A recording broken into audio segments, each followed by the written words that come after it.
Assalamualaikum warahmatullahi wabarakatuh. Halo sahabat, alhamdulillahirrabbilalamin. Allahumma sholli ala Sayyidina Muhammad wa ala ali Sayyidina Muhammad.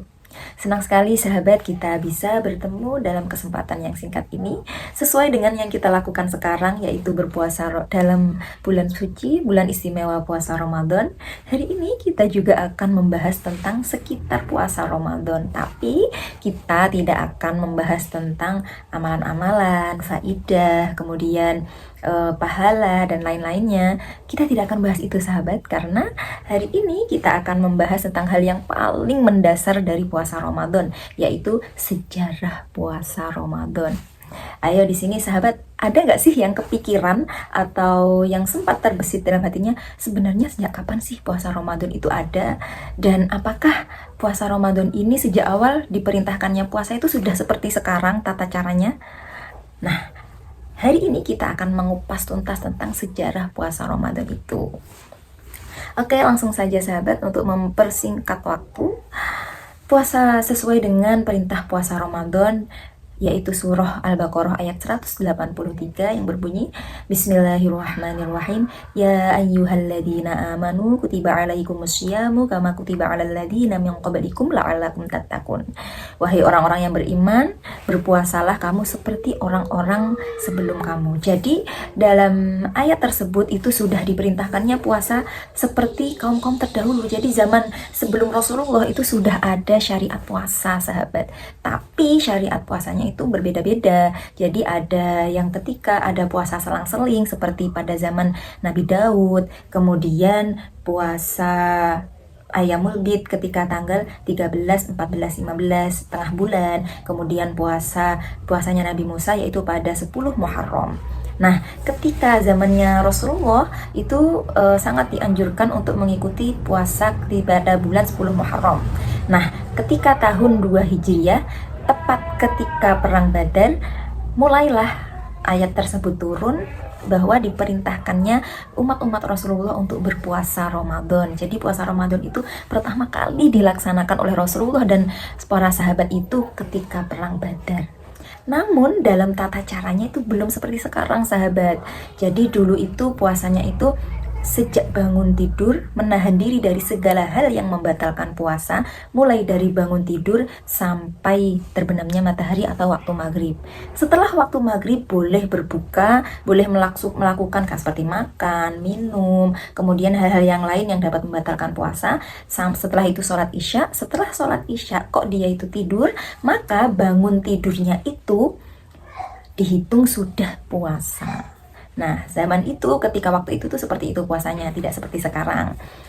Nah, kemudian syariat pada zaman itu, pada waktu itu adalah seluruh sahabat harus berpuasa, seluruh sahabat Rasulullah harus berpuasa. Nah, jika ada yang tidak berkenan berpuasa, itu boleh sahabat tidak berpuasa, tapi wajib membayar fidyah. Kenapa kok enak banget gitu kan? Kenapa kok seperti itu? Karena syariatnya itu masih baru sahabat. Jadi para sahabat Rasulullah itu biar tidak merasa keberatan. Nah, puasa boleh diganti dengan fidyah ini juga ada ayatnya sahabat, yaitu pada surah Al-Baqarah ayat 184, tepatnya pada lafaz Bismillahirrahmanirrahim, wa 'alal ladzina yutiqunahu fidyatun ta'amu miskin.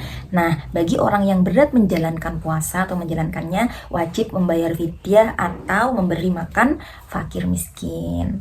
Nah, kemudian seiring berjalannya waktu, ketika para sahabat Rasulullah sudah mulai bisa menyesuaikan diri dan terbiasa dengan puasa Ramadan, baru turun ayat surah Al-Baqarah ayat 185 kelanjutannya sahabat. Jadi ayat ini tuh tidak turun langsung bersamaan semuanya, itu enggak, dia berturun bertahap, bahwa kewajiban puasa itu diwajibkan untuk semua orang, seluruh umat manusia, seluruh umat Islam. Dan yang mendapat keringanan untuk tidak berpuasa adalah mereka yang sakit dan bepergian, yaitu tepatnya pada lafaz wa man kana maridun aw ala safarin fa'iddatum min ayyamin ukhra, yaitu barang siapa yang sakit dan dalam perjalanannya, maka wajib mengganti puasanya itu, dan dia itu diperbolehkan untuk tidak berpuasa pada hari itu. Bersamaan dengan ayat ini, tata cara puasa itu mulai berganti sahabat. Seperti sekarang, yaitu menahan diri dari berbagai hal yang membatalkan puasa, mulai dari terbitnya fajar sampai terbenamnya matahari. Kenapa kok itu bisa berganti? Itu pasti ada sebabnya. Nah, sesuai dengan kisah yang diceritakan oleh Syekh Khalid bin Abdurrahman dalam kitabnya As-Saumu Al-Jannatu pada halaman 17. Di situ diceritakan ada seorang sahabat yang bernama Qais bin Shirman Al-Ansori. Dia itu berpuasa, sahabat. Beliau berpuasa, kemudian pulang bekerja, sudah waktunya berbuka, beliau pulang, bicaralah kepada istrinya, "Wahai istriku, apakah ada makanan untuk berbuka hari ini?" Kemudian istrinya berkata, "Baiklah, aku akan mencari makanannya itu terlebih dahulu."